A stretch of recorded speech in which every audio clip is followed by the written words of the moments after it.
There is more to me, Queen Eliara of Elfgard, than my elven magic.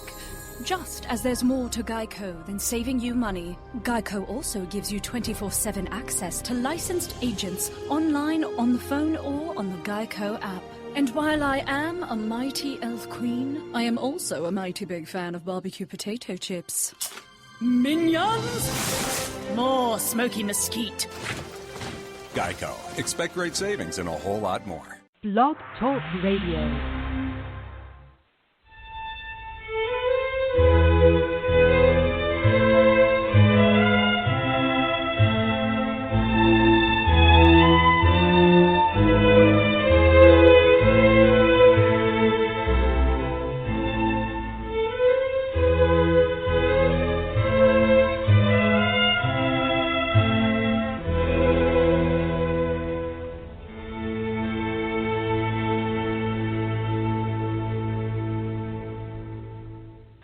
On October 30th, 1990, a young woman by the name of Cynthia Lorraine Ricketts Richardson was executed and dismembered by her husband, Donald Glenn Richardson. Her body parts were scattered over a 50-mile area in and around the Columbia River in the state of Oregon.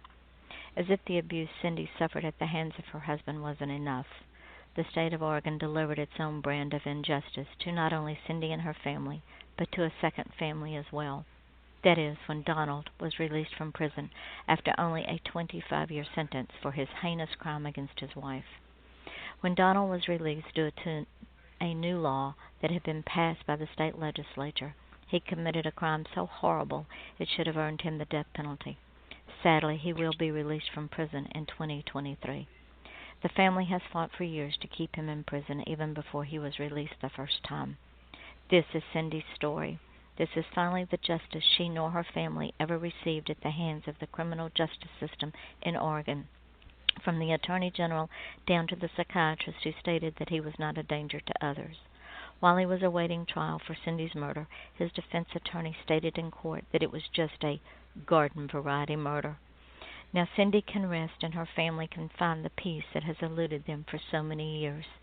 Justice for Cindy by Yvonne Mason, available today on Amazon and Barnes & Noble.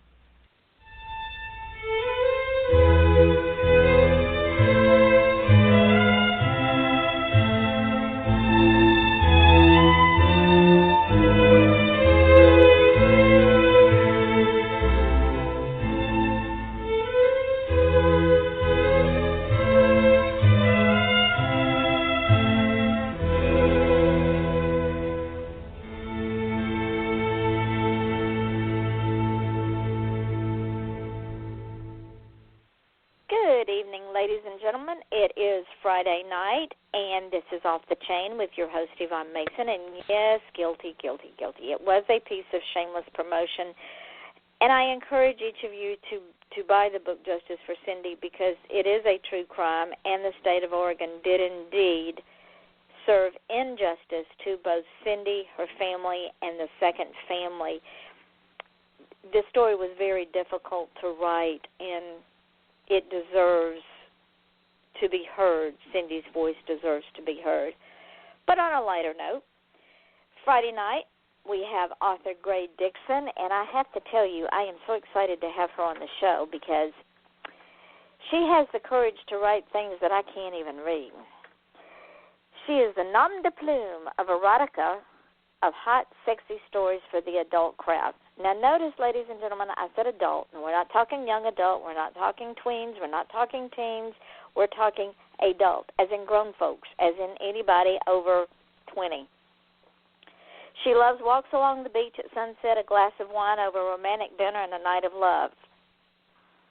She also writes under the name of Cynthia Arsuaga, and I hope I did not destroy that pen name.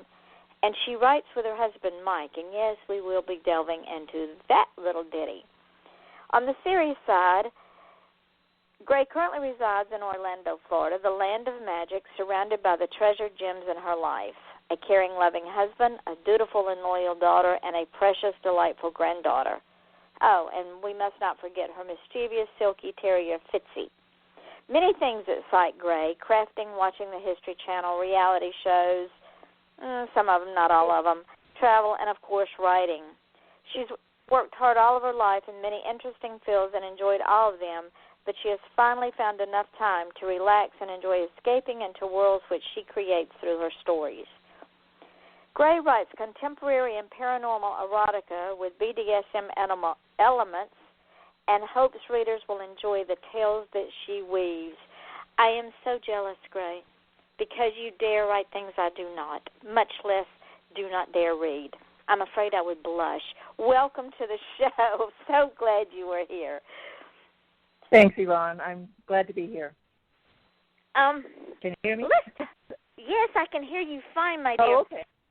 Let's talk about a little bit about you and the history of Gray Dixon. How did you get here? What fields did you work in?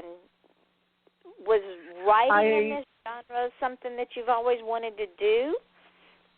Well, I started writing when I was very young, but, it was just the schoolwork type of things. But I was an avid reader. And then, of course, I got my first, no kidding, adult job and working for the federal government in Washington, D.C. And my career basically took off from there. And then I met my husband, and then we traveled a lot because he is military. And tell him thank you for his service before I forget that.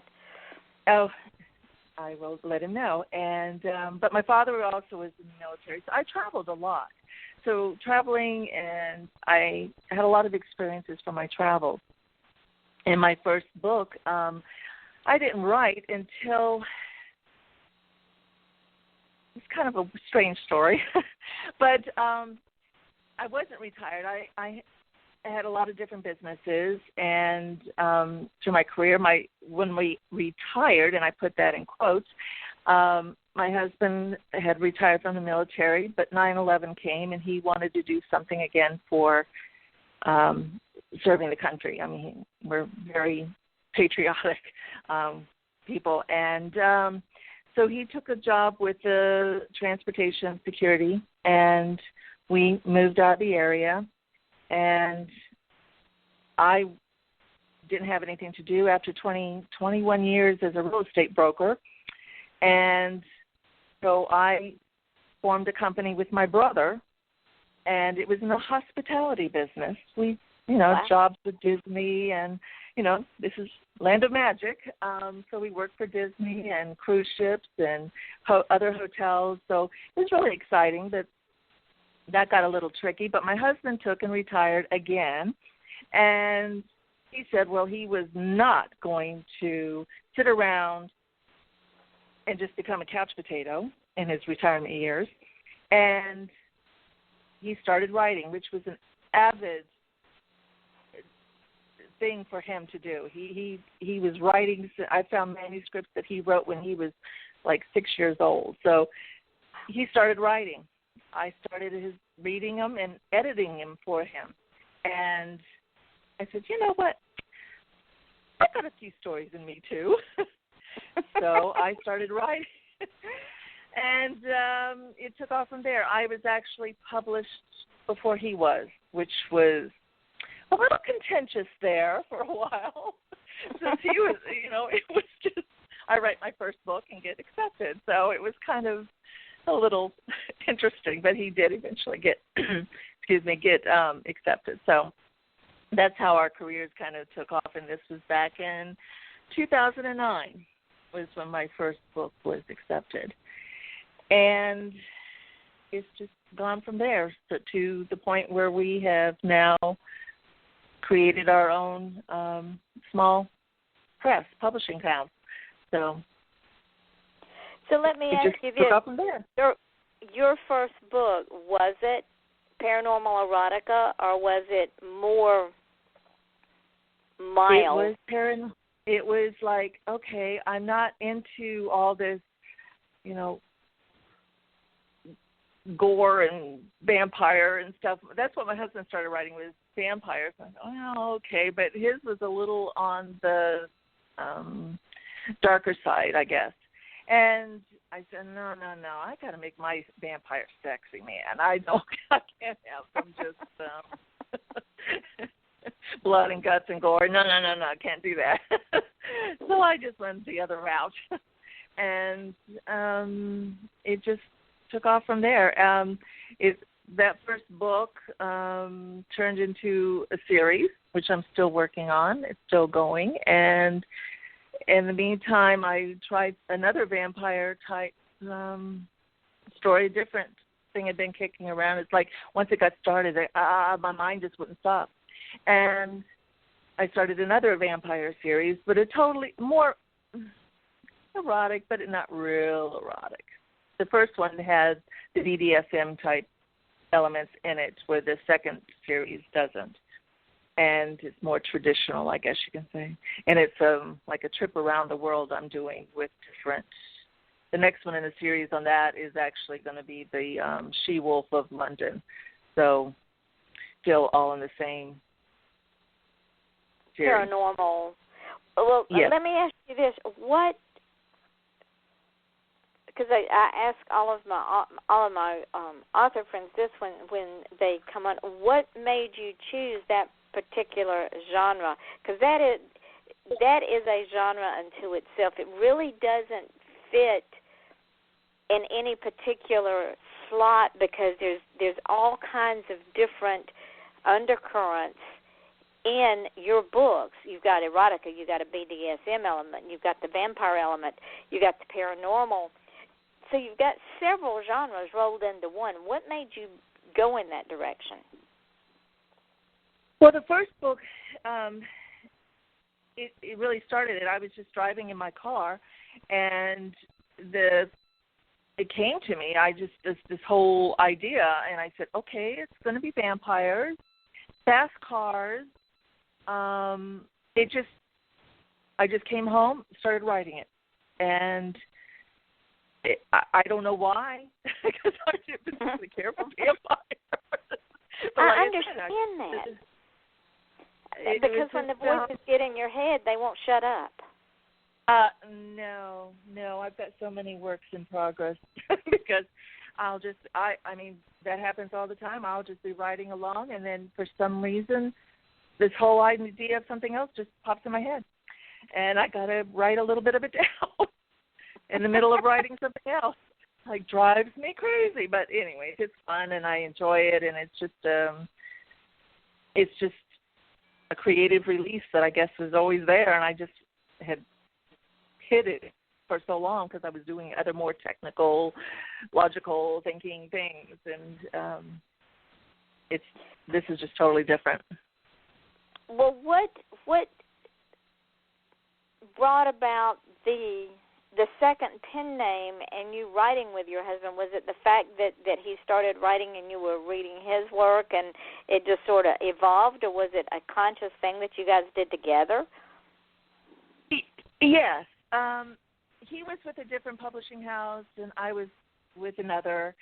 I wrote, the stories I originally wrote were under Cynthia Arsuaga.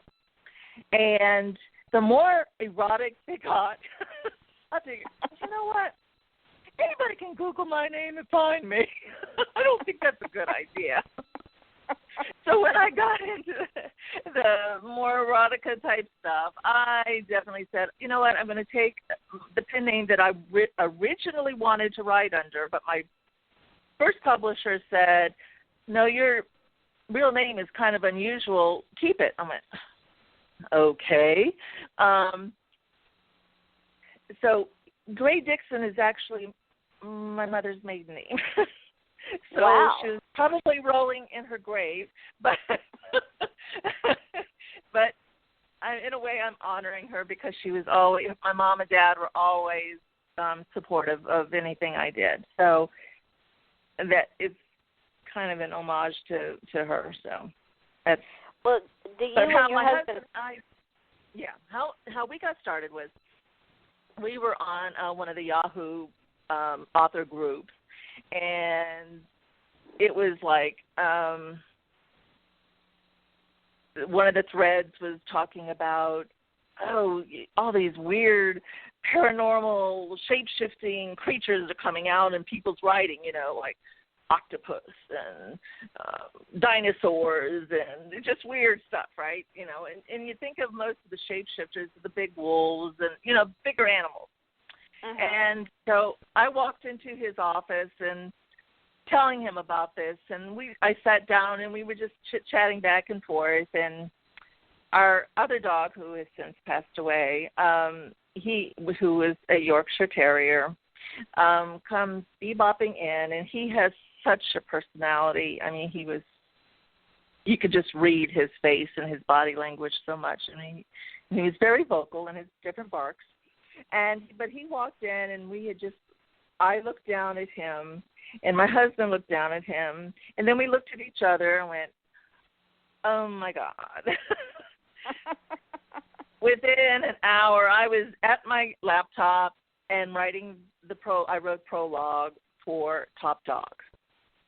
And we both wrote it back and forth, and that's probably one of our top sellers is Top Dog. I mean, the story of Precious and Drake Martin as the shapeshifter that shapeshifts into a Yorkshire Terrier is just priceless.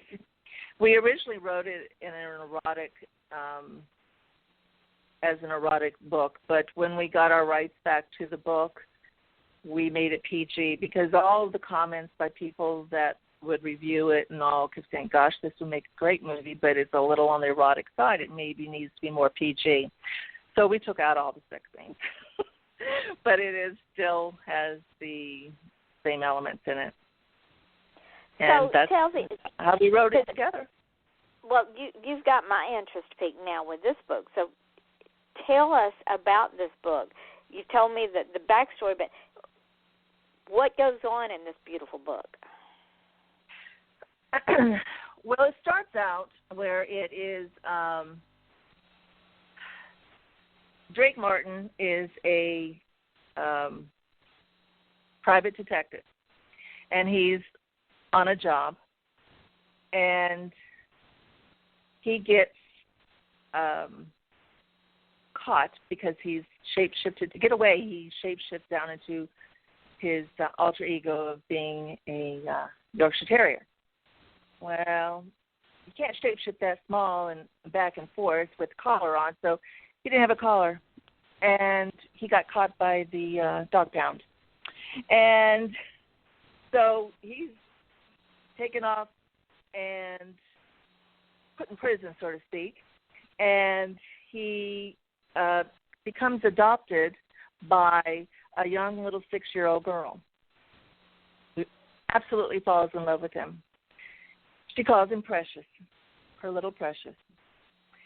And they have he never changed back into human form until she turns 18 and goes off to college. And at that point, people are starting to notice, especially the vet, that this dog isn't aging to be this old.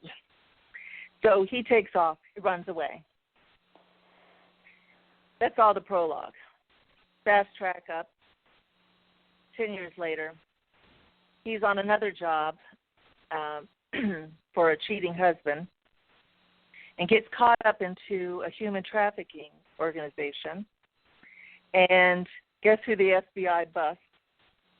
In walks while he's still, shapeshift into a Yorkshire Terrier.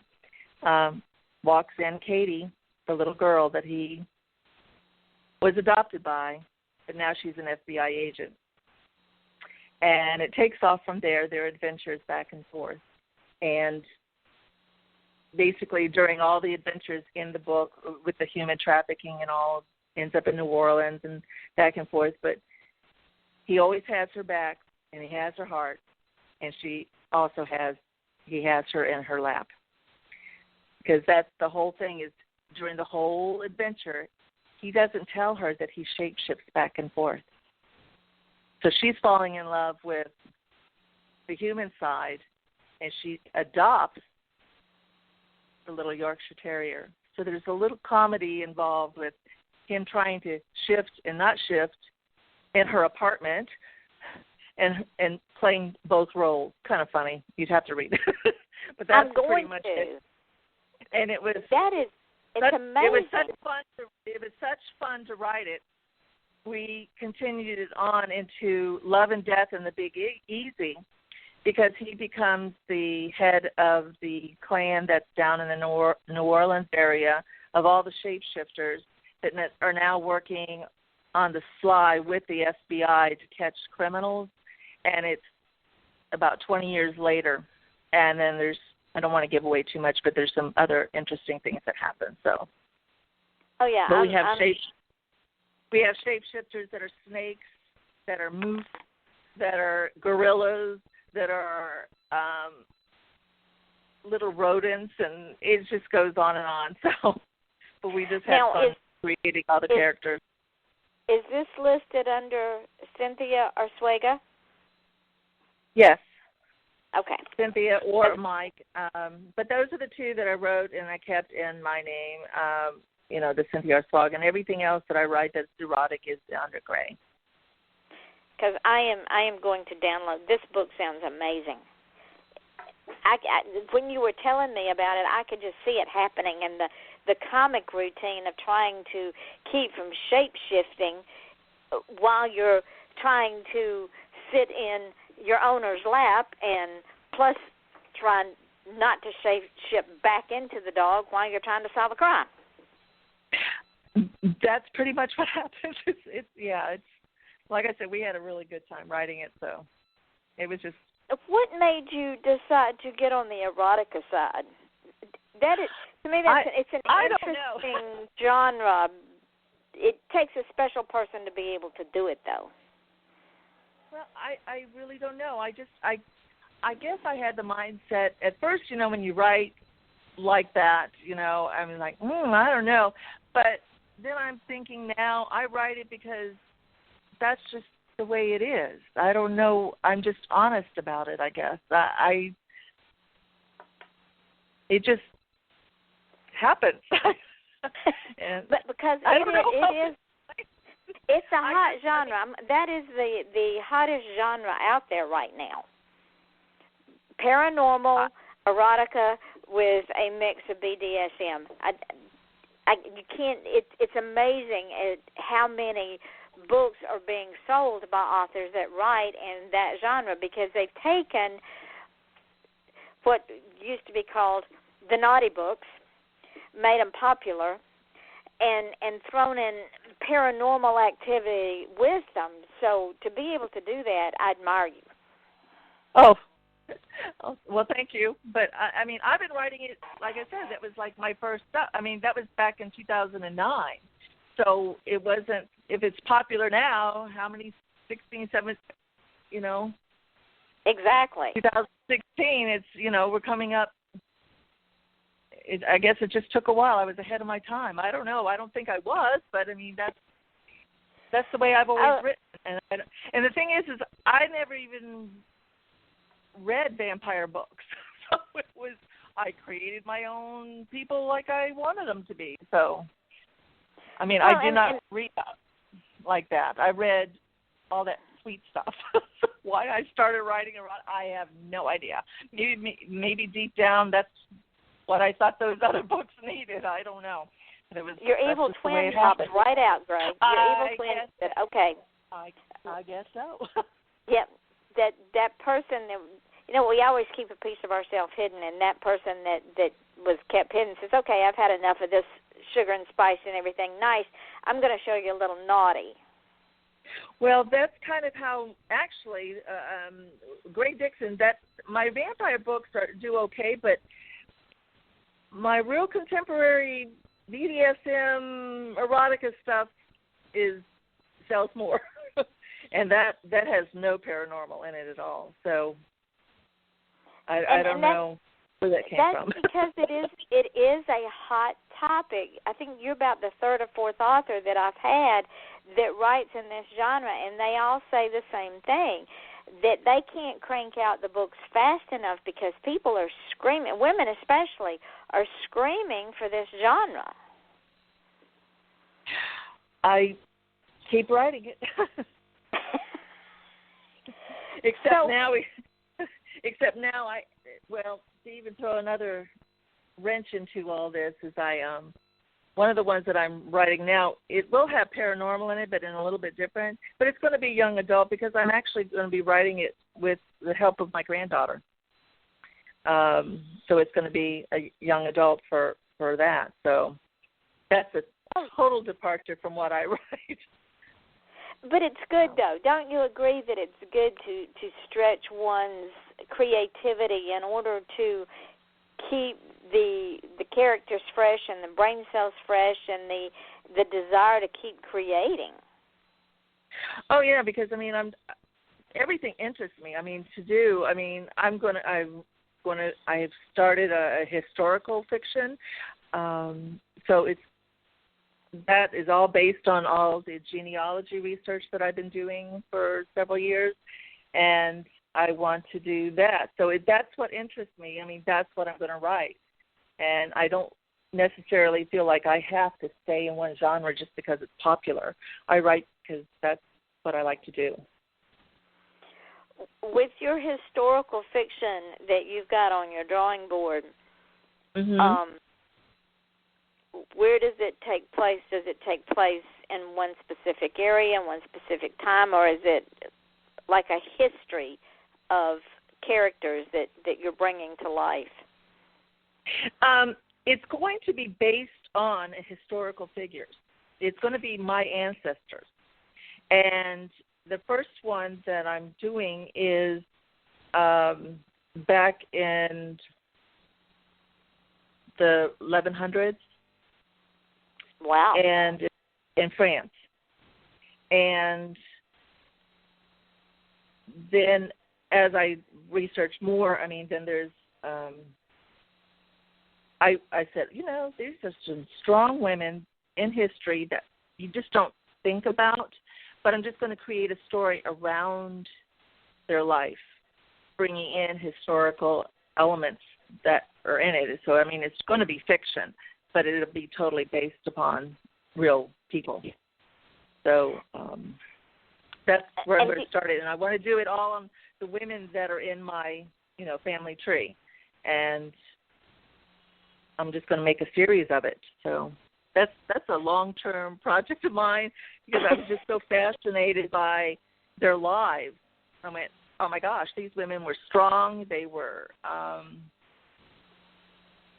they got things done. So, and sometimes under diverse circumstances. Exactly. Especially during the Crusades, women were left, to take care of things. And, so, but it was just interesting. The first one, I popping up in all my research, and I went, I've got to do her. She's just calling to me. I have to write about her. So that one's going to be, I'm going to have to probably take off a year to write it because I really need to do it. I've done some outlining on it and getting the timelines right and everything and what else was going on in the world at that time. So it's a lot of research involved. Do you find that when you're researching for historical fiction that the more you learn, the more you want to learn, and you keep digging and digging and digging, and sometimes you get lost in the weeds? I know when I'm researching historical fiction, that's what happens. I wind up with all this information. Most of it I may never use, but I can't get enough of it. Yeah, I do. Sometimes Friday nights, usually, except tonight, I spend doing nothing but my research on my ancestry. So that really gets my juices flowing for creativity and what I'm going to do. So, and it's like I have to do it. It's just like in me now. It's almost addictive that I find out about it. All the information. It's your drug of choice. Yeah, I go to the library. I get books. I go buy books. So yeah, I just can't wait to get going on writing the historical one. So, well, but I'll have to give up everything else to do it. Right. let's talk a little bit about the books that you have written under Gray Dixon. Okay. The titles, so that now, ladies and gentlemen, you cannot leave the show and go buy these books. You're just going to have to sit on your hands until the show's over with. But we're going to tell you the titles and tell you a little bit about them, but you can't leave the show unless you can multitask. So, what was the first one that you wrote, and tell us a little bit about it. Okay, well, I've got 16 full-length novels out, along with some novellas and short stories. Even coloring books. I've even started doing coloring books. So, but the first couple ones I wrote were under Cynthia, but when I started our publishing house, iHeart Book Publishing, I converted all those into Gray Dixon. So the only thing, like I said, I have under Cynthia is Top Dog and Love and Death and the Big Easy. So everything I'm going to tell you right now is Gray Dixon. Okay. If that makes sense.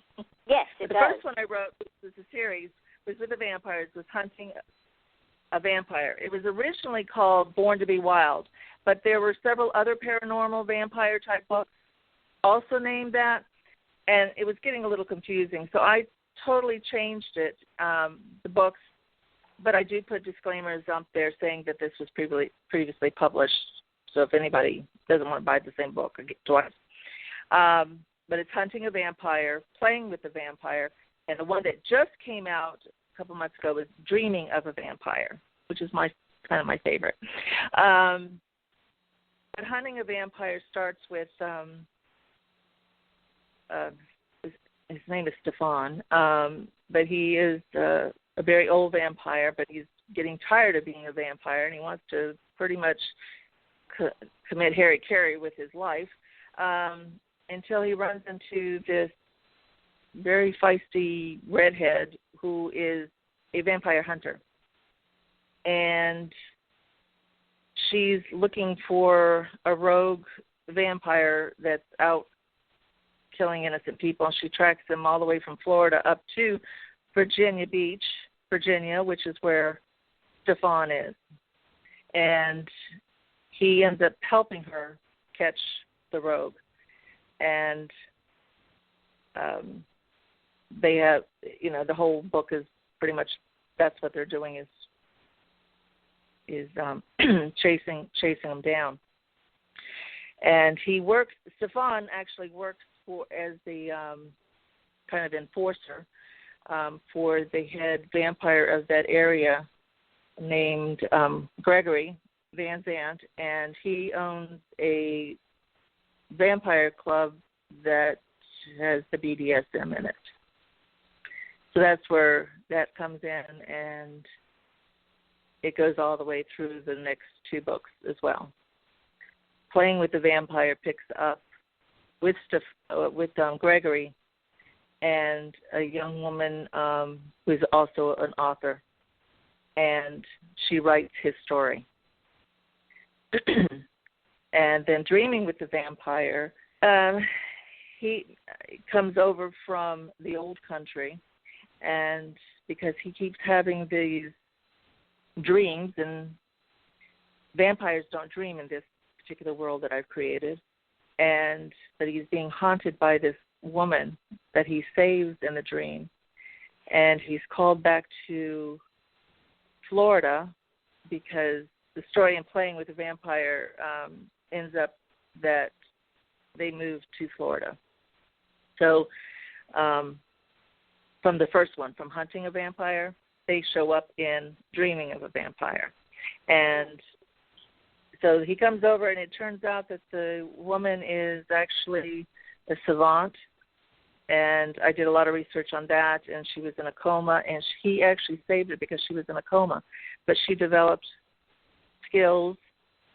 I just hate to say much more, but without giving too much away, because it's an interesting concept, and that's what most people say. Wow. So we'll leave it at that.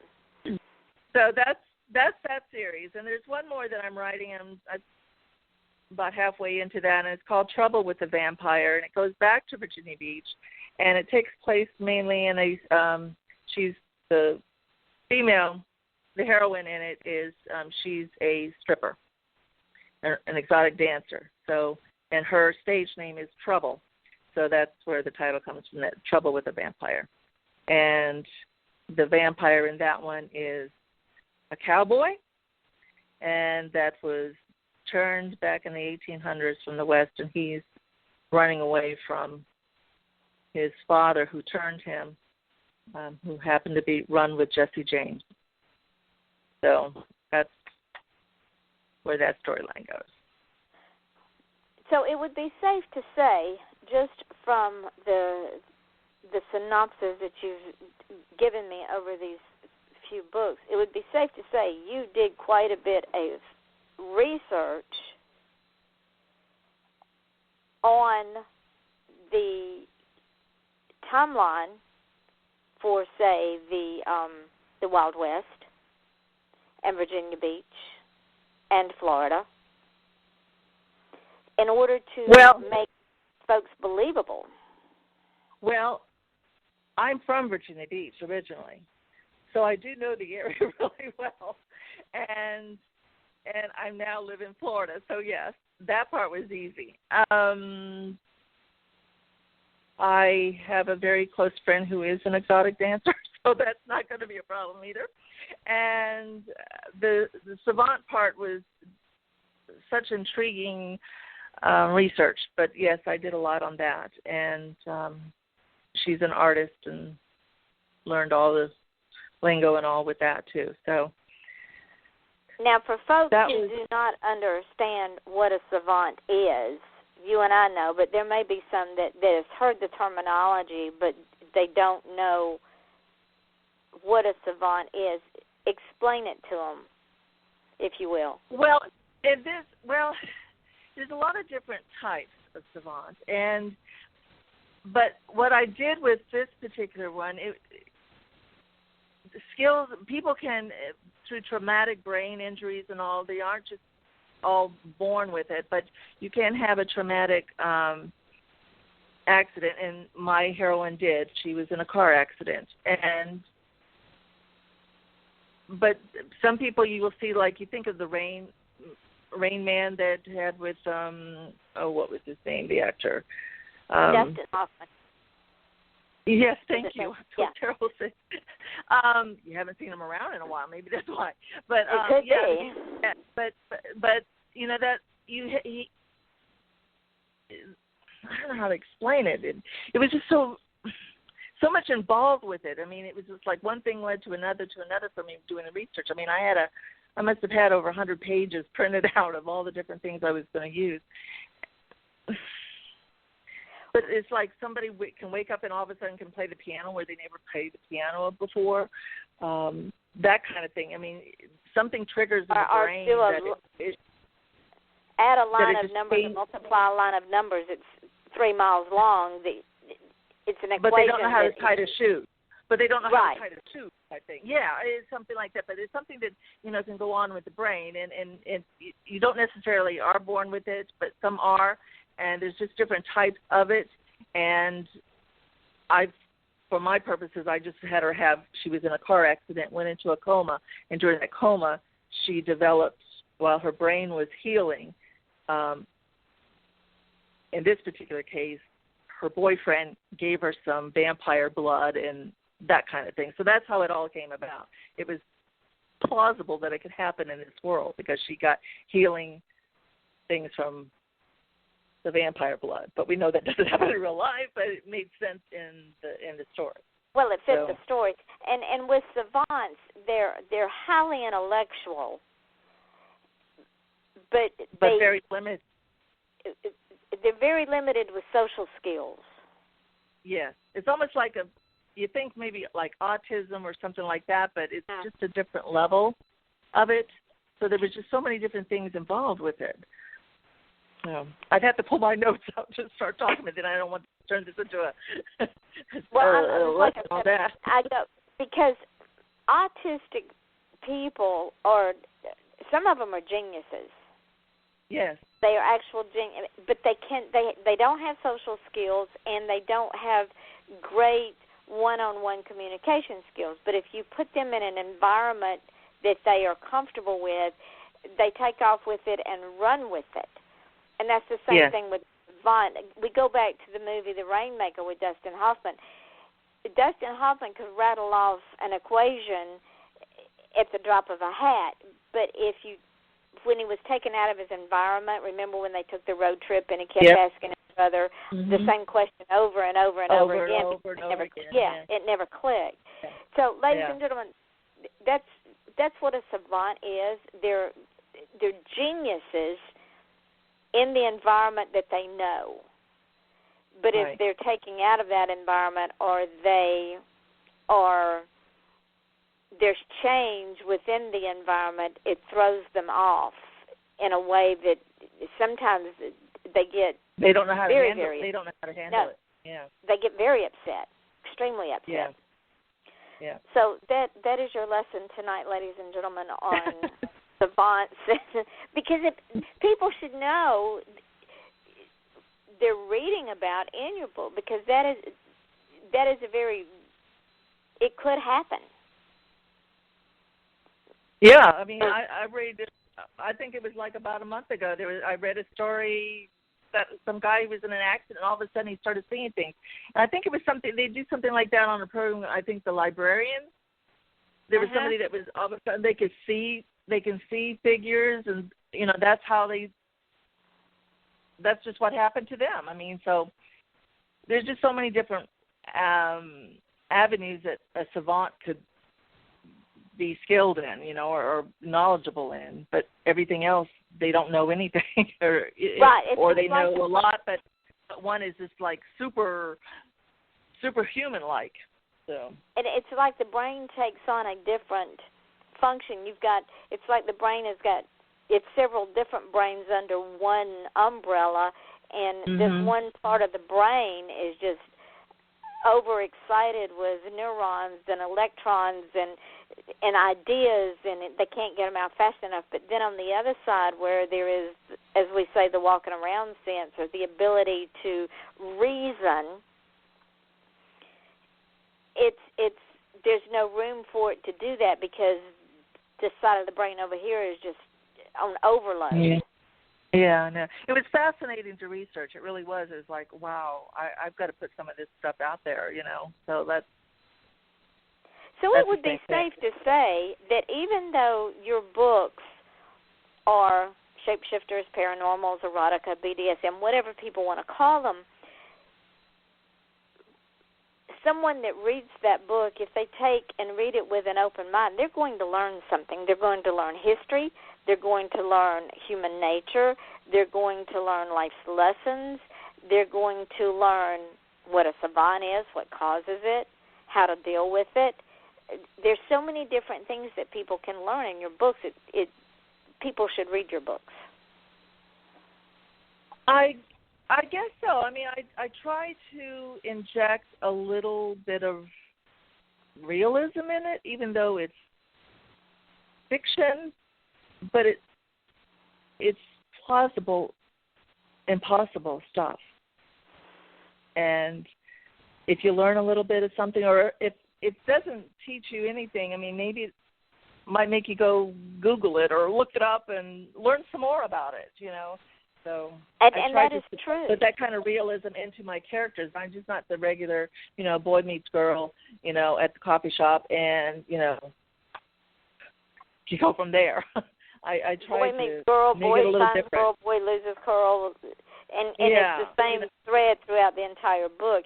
What it sounds like to me, Gray, is that you've taken the human element and you've created something that is plausible, probable, and you've given life's lessons to people, and like you say, realism, without even thinking a whole lot about it, because that is your direction. You want people to think. You want people to say, well, maybe it could happen. It's possible. Yeah, and the paranormal part, I'd say so.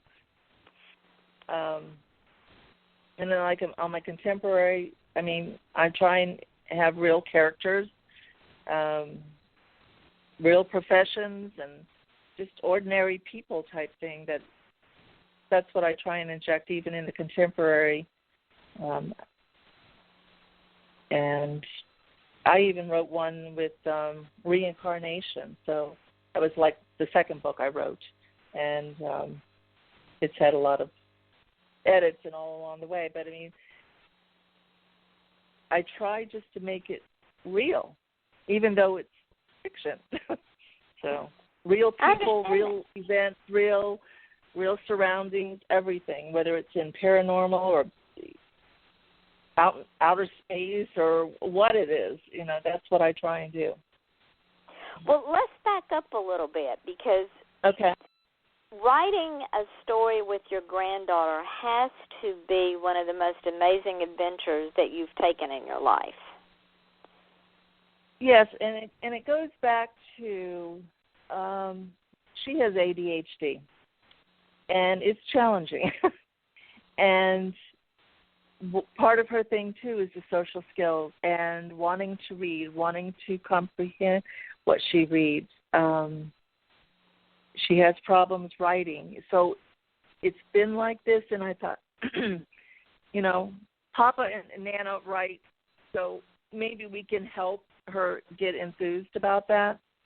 So we sat down and we started outlining and creating characters, but I would actually task her to do that. You pick out the names of the characters of who you want. Tell me a little bit about them, who they are, what we're going to do. I've written the first chapter.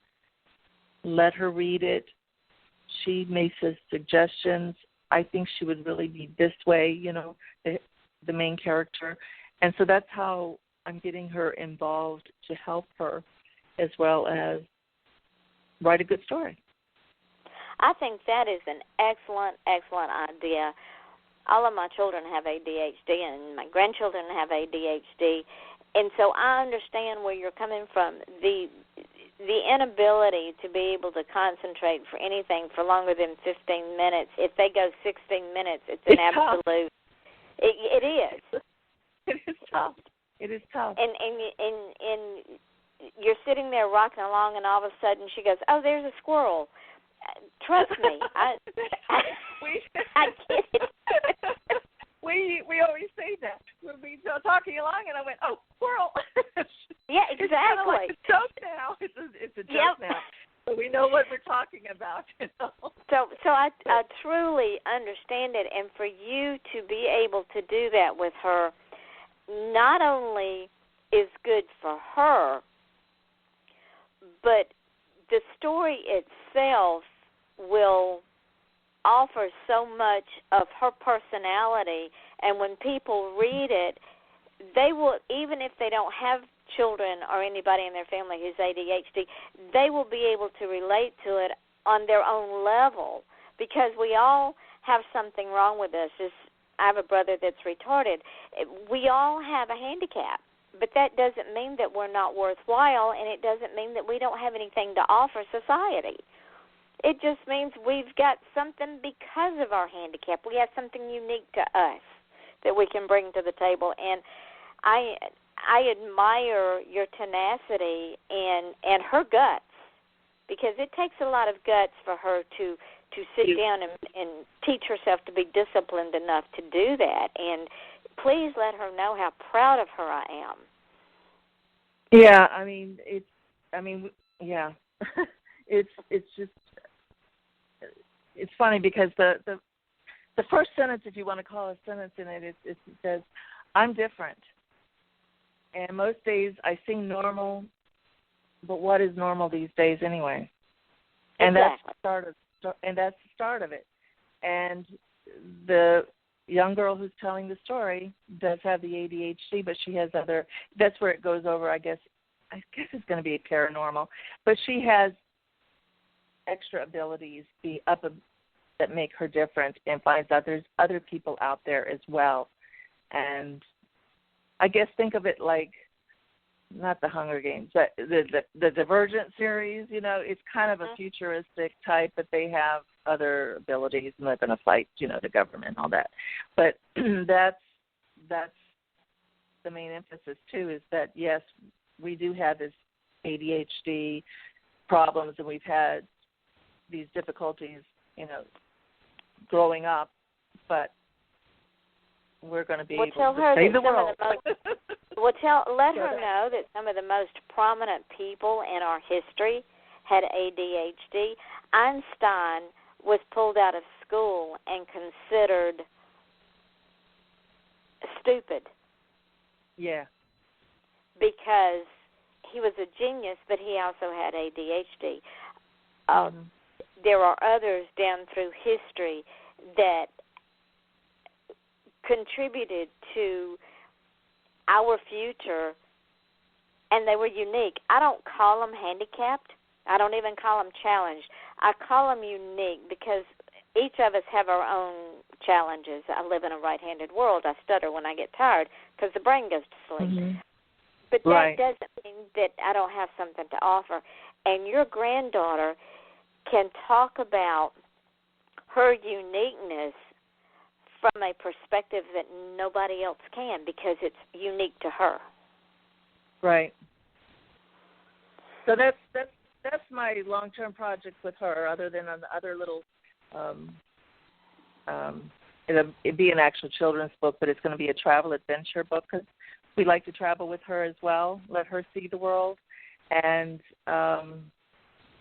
so we're going to make it for a child to travel around with, it'll be like a travel guide, but an adventure. So we're kind of doing that, and that's probably going to be an illustrated book. So that's going to be a totally different challenge for the first time, but that's, again, something that we can do together and help her and make her feel the self-esteem and be able to communicate and know that she can do it. So, well, tell her I believe in her and I see her successful. I am so proud of her, and I don't even know the child, but she's bringing to my future something that is wonderful, and I appreciate that out of her. Well, I will let her know when we're finished. So. And when you finish the book, we have to bring you both on so she can help talk about her accomplishment. Okay, I'll let her know that. So, but yeah, she can launch her book on. She can launch her book on my show. Oh, okay. But there are a lot of kids out there. She isn't the only one, and I see them all being treated by the other kids like this, bullied, think they're weird, think they're different. Ew, I don't want to be near them. And these kids are smart, but they just can't communicate it. They can't communicate it. And, yes, they are different, but everybody's different. Absolutely. Who has to put a label on them to say who's normal and who isn't normal? And so that's what I'm hoping that will come out in our book in an enjoyable, entertaining way. So that's what I want to do. And normal is a perception, Gray. You think about it. Normal, define normal. It's a perception. What's normal for me might not be normal for someone else. Exactly. Well, and we can take that even further. Absolutely. Oh, I can't wait to get her on the show. We'll have so much fun. Okay, Grandma. Y'all get this book done. I know. You've heard it first, ladies and gentlemen. We got to get writing. Yeah, got to get writing because we're going to launch that book on this show. We have about 4 minutes left. Let the folks know where you can be found. Oh, I can be found just about everywhere online. Let's see. Which should I give first? I've got a blog. It's at graydixon.blogspot.com. Kind of acts like my website as well. I'm on Facebook. Just look me up under Gray Dixon. And Twitter's the same way. I've got an Amazon page that lists all my books. And like I said, I have 16 full-length novels. I have 3 novellas and 2 shorts, and I have got 3 coloring books up. So, and hopefully a whole bunch more. But those should be listed there. I'm on Barnes & Noble as well, Smashword, Apple, iBooks, Kobo if you're up in Canada, Yeah, so you can find me everywhere. I'm on Goodreads, not as much as usual, but you can find me there. Everything, just go up to your search box and put Gray Dixon in. You'll find me. Right up. Well, let me ask you this. We've talked Yes, about ma'am. dreams. We've talked about making things happen. We've talked about all of us with our own uniqueness and challenges. What would you tell someone if they came up to you and they said, well, I have a dream, but I have a challenge, or I have a handicap, or I have this, or I have that? How would you tell them to cut out the nonsense and get to work? Kind of like I did. Just do it. I was bullied in school. I always had a rough time, making friends, if you will, because I'm very much an introvert. And I don't even know how I got married, actually, because I was a little afraid to say hello. But just do it. Just sit down and do it. Make the time. Take the time for yourself to do it, because if it is something you've always wanted to do, the first step in doing it is taking that first step. Pick up that pen. Open up your computer. If that's what you want to do, is for writing. If you want to learn how to horseback ride, take lessons. If you want to learn how to play piano, find somebody that, take lessons. Just do it. And like I said, my mom and dad always said I could do it, and I did. If I wanted to do something, if I wanted to make money to do, to go travel, I knew I had to go out there and work extra jobs to do it. And if I failed, I picked up myself and did it again. I just did not let anything get behind me. If I broke my elbow years ago, and doctors told me I would never have full use of my arm, I said, well, I'll be daggone if I'm going to let that happen. And I have no problems with my arm. I can fully use it, So I don't let anything get me down, and I might be down for 24 hours, but I won't try and be down longer than that. I just, push through, and I do it. And I've told other people that, I've got a story. How do you get started? I said, you started by picking up that pen or open up your computer, and you write it. And you write it, and you write it, and you get better, and you get better, and you get better.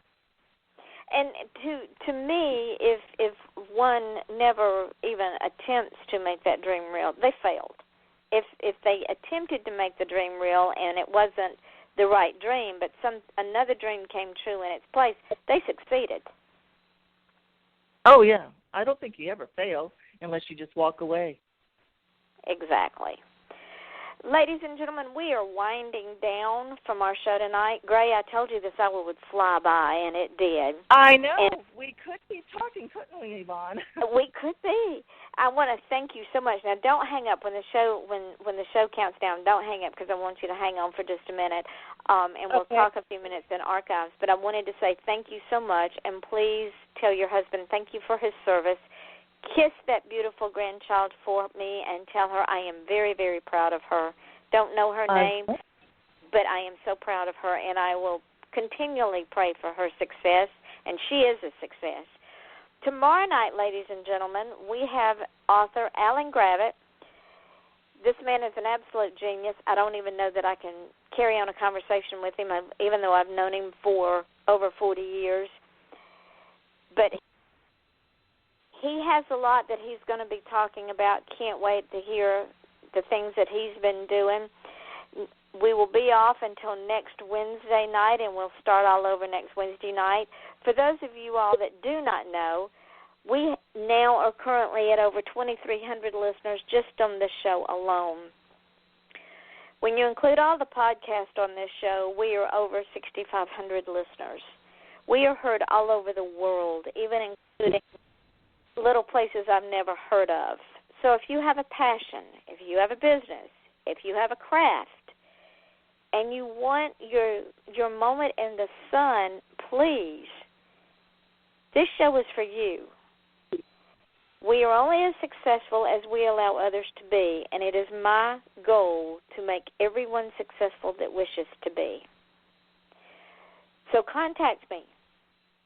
Let's get you on the show. And as Gray will tell you, it is not that bad. I won't eat you for lunch. I might nibble, but I won't eat you for lunch. So join us next Wednesday night at 8 o'clock. Join us tomorrow night at 8 o'clock with Alan Gravitt. And until tomorrow night, this is Off the Chain with your host, Yvonne Mason. Okay, we are off the air, so everything we say will be heard in archives by people that want to hear it. But what I wanted to do is let you know that the show will go into archives. Okay. I will send you the link and tag you in it. And then I download the show and put it on all the different podcasts. And once I upload it to those podcasts, I will send you the link and tag you in it. And I want you to take this show and use it any way you desire to further your career. That is my gift to you. Okay. Thank you. And I will, when I get back to my other office, I will set you up in April or May, and then we'll go from there. And when you and the granddaughter get that book finished, let's launch it on this show and bring her on, and we'll talk to both of you. Okay. I got all right, darling. Yes. Okay. So thank you. Am I what, honey? Sorry. Are you going to be at the Space Coast conference? I'm supposed to be. It depends. I don't do many events anymore because my husband is disabled, and it's very difficult for me to leave him. I am signed up to be there. I will see how things go with him between now and June. It is my hope to be there. I've stayed at that hotel many times. I love that hotel. It's an absolute magnificent hotel. We can't, we're just in Orlando. We used to live over there in Cocoa Beach area, but so we're doing a family thing over there, so that would be great. It would be great. I could meet your granddaughter, too. That would be fantastic. Let me see what I can work out. Yeah, because I'm signed up to go, but we'll just see how things work out with him. Well, I know. Yeah, I know how it goes. I understand.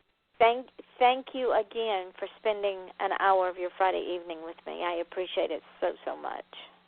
Well, thank you. I enjoyed the opportunity. Thank you. All right, and I'll get all this to you, and I'll get some dates to you. All right, Thank great. you, honey. Thanks. Bye-bye. Bye-bye.